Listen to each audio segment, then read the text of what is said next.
What's going on, everyone? I'm here to show you a full disassembly of the Eleaf iStick 100W, and also while I'm at it I'm going to show you how you can fix the rattling or the notoriously rattling buttons on pretty much all of the iStick series. So what you're going to need for this disassembly is you're going to need a paper clip that is that's been extended and straightened out. Make sure it's at least as long as the mod itself. That's going to make things a lot easier. If you don't have one that's not long enough, then you're a little out of luck. You're going to be trying to push tabs out, and that just won't work. Alright, I'll get more. There'll be more on that later. But so what else you're going to need is a screwdriver set, and you're going to need a Torx 5 screwdriver. That's what all of the screws on the Eleaf use. I'm not sure if it carries through the entire series, but it is specifically for the 100W. Another thing that you're going to want to have is a pair of pliers. These aren't really necessary. There aren't very many things that you need to grab, really, but for one, you can help straighten out that paper clip with the pliers, but also a few times in the video you'll see me using them just to grab things that are a little difficult to get at. So yeah, and the last thing that you're going to want is a flathead screwdriver attachment, or just a flathead screwdriver, and that's just to pry one of the tabs up, and you'll see that during the video. So let's get into it. Here we go. So obviously, to start, you want to take your batteries out. It's pretty simple. And take your magnetic plate off and get your batteries out. And then next thing you're going to want to do is unscrew the 3 screws on the top and the 3 screws on the bottom. I've already done that ahead of time, so you're not going to be able to see me do it, but they take a T5 Torx, I believe it's called Torx bit, and I'll go ahead and unscrew them, take them off. It's like a 6-pointed star. You're probably familiar with them. When you take the screws out, it's probably a good idea to just set them on your magnetic battery door, because they'll stick right there and you won't lose them. I got a bit on there too, but whatever. Alright, so now I already took off the top and the bottom. Bottom plate with the USB charger will come right off. You can set that aside. And then you have the top plate. Now the top plate doesn't come off because it has wires connecting to the 510 connector, so it's just going to dangle there for a little while. So let's move on. Next, what you're going to want to do is these 2 screws right here. Also take a T5. This is going to expose the bottom of the battery pack, and we're going to do that now.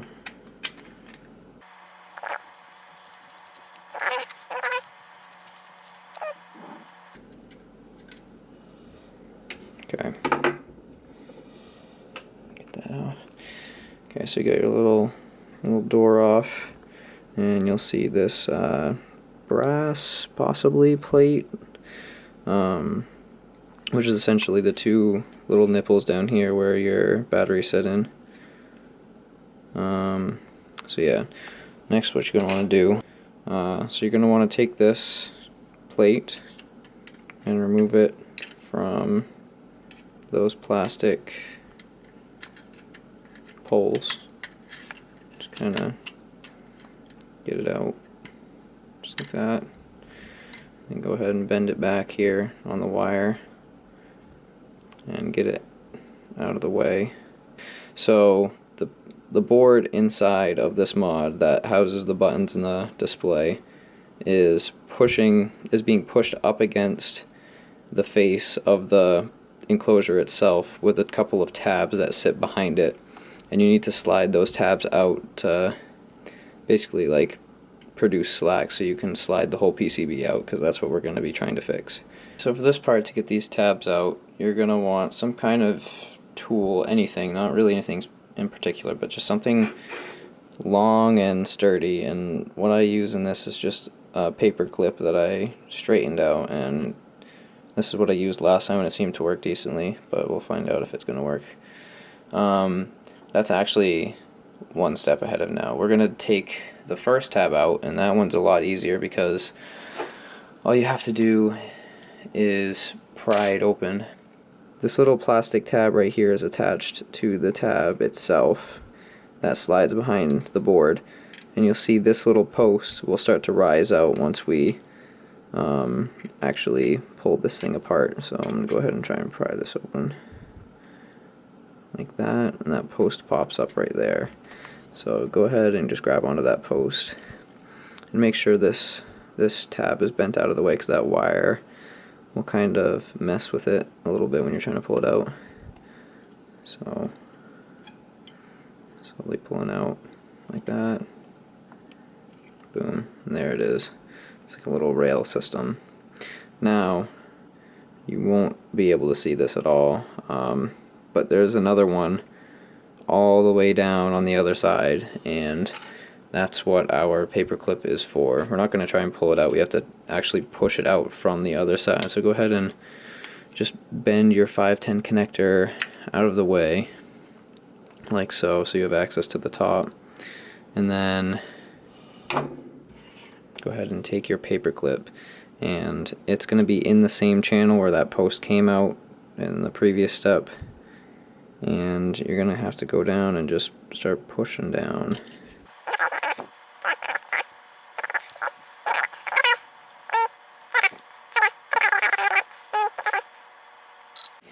Alright, so I found a much bigger paper clip that I'll be able to use, and it doesn't have a strange rubber coating on it, so alright, let me just unbend it here real quick.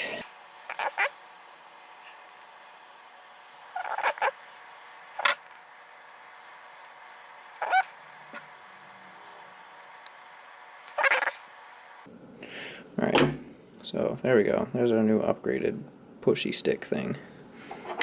Let's see, so we're going from here, push it down the channel. Oh, okay, the tab came out a little quicker than I wanted it to. So here's the other tab, slightly shorter than the other one. Pretty much the same concept though. Yeah, okay. So this is the one that you're going to want to push far back up into the mod once you're reassembling. Okay, so now that the little sleds are out, you can see the buttons kind of just get pushed right in, and you can move around this PCB. So I'm going to go ahead and try and slide it out of the housing from the top because of the 510 connector being connected to the top plate. Okay, so my camera overheated and kind of stopped working on me, so I'm going to get back at it again. And like I said, I'll probably time lapse this anyways, but go ahead and push this PCB out through the top. And actually, it's going to bring your battery pack out too.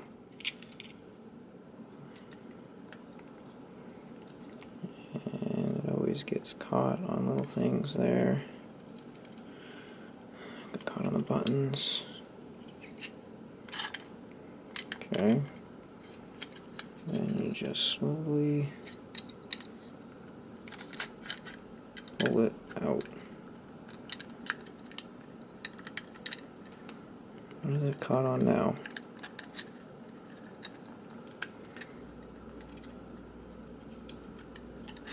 So it's this ribbon. There we go. Okay. And there you have it. That is the disassembly right there. So you have all the guts of your mod. Nothing left in there. These channels right here are where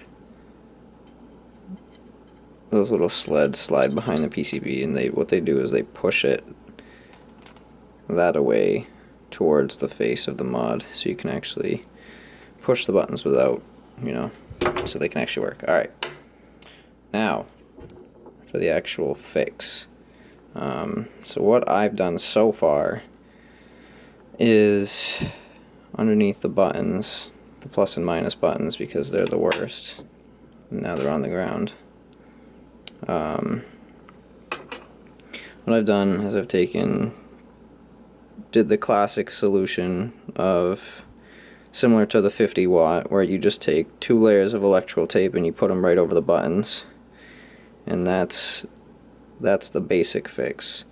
And now I'm gonna try and go into a better fix because I can still hear them rattling slightly. And I didn't put anything on the primary fire button because when I did that, I tried 2 layers of electrical tape, and what happened was the button was pretty much on all the time, and that's not good. It'll mean that you won't be able to use it at all, or you're gonna break something if you do. You definitely want to be careful when you're modding the primary fire button, because if it may be up when you put it into the mod, but if you push it down and it stays pushed down, then you're pretty screwed. So be careful about that. Alright, now I'm going to go let this camera cool down while I try and think of a new solution for these buttons. So just to clarify, I just thought of this. When you first open up your mod, there will not be tape here on these buttons, and I'll just remove it to show you. This is what it will look like when you first take it apart. Okay, so what I ended up deciding on doing is putting 2 layers of electrical tape over the back side of the buttons. This time I'm gonna I put it on the buttons themselves, which is gonna be easier to reassemble, so it's not like flopping around as much, or at least I hope so. I'm also gonna put 1 layer of electrical tape on the primary fire button. Last time I had 2 and it was just a bit too much, so I'm gonna try 1 and see how that works out.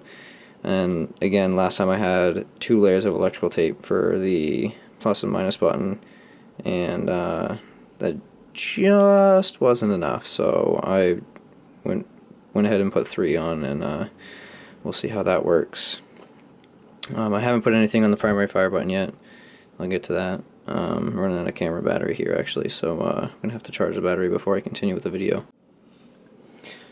Alright, so I've added 1 layer of electrical tape onto the primary fire button there on the switch itself, because the inset of the button actually makes it kind of difficult to put tape on there. Alright, time for the reassembly. So basically what you have to do is you have to put the buttons in place and drop them on the floor.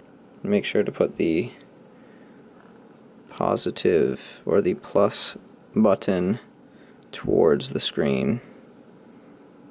And for the fire button, I don't think it matters, but I always put the single dot towards the top, or at least last time I did. I don't know if that's the way it's actually supposed to go. You can look up an image online if you actually care that much, but I kind of don't. So, alright, we put this plastic shield back on, and we're ready to slide it back in the thing. Now this is the most difficult part of the entire process. It's kind of a pain in the ass, and you sometimes feel like you're gonna break things, and it's just it's awful. So I'll time lapse that or something.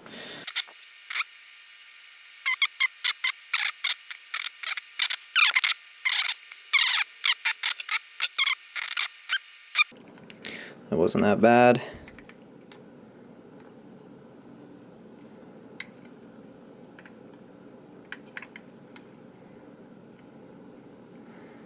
Okay, so now you'll notice that the buttons are kind of sitting there, but they're not really popping out as much as they're supposed to be.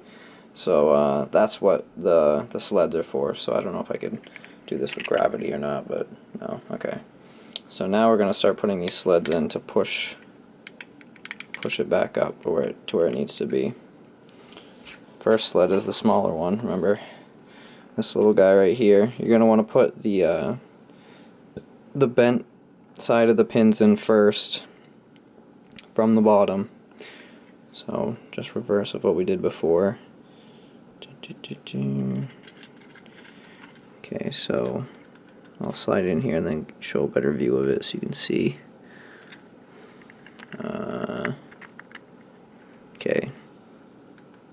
So you, come on, focus. So you put the 2 pins in those little channels right there. Make sure to pull this wire out of the way, and it helps it go in easier. And you just start to slide it down, just like that. Push it, and then you get some kind of tool. I don't know if you could use your paper clip tool. Yeah, you could. And you just start to push it down back to where it needs to go. Okay, there we go.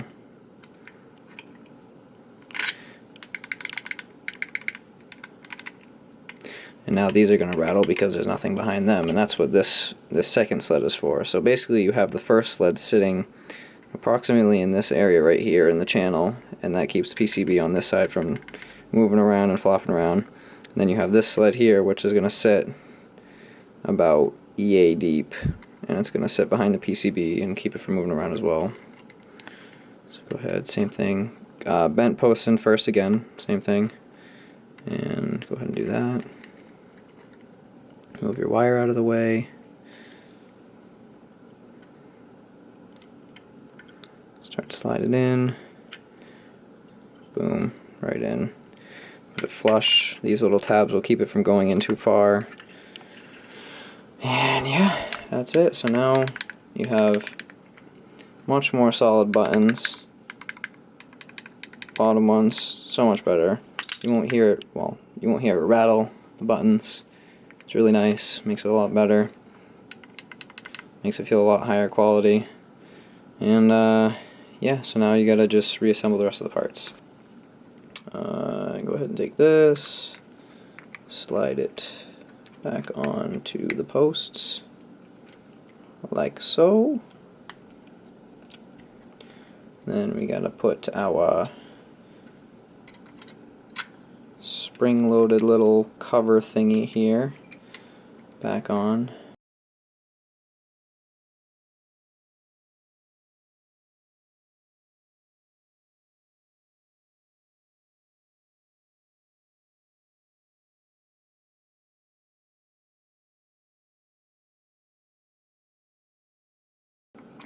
And there you have it, a full disassembly and reassembly of the Eleaf iStick 100W and button fix. So now your buttons, they don't rattle. So there you have it, full disassembly and reassembly of the Eleaf iStick 100W. Great price point for what it is. The only downside is those buttons, and you know, you can fix them just simply by taking it apart and putting a little bit of electrical tape on it. Other people have said that you can, you know, buy skins for it even, and those skins will help, but really I like this fix a lot better because I kind of like the naked look of the metal finish here. So yeah, happy vaping.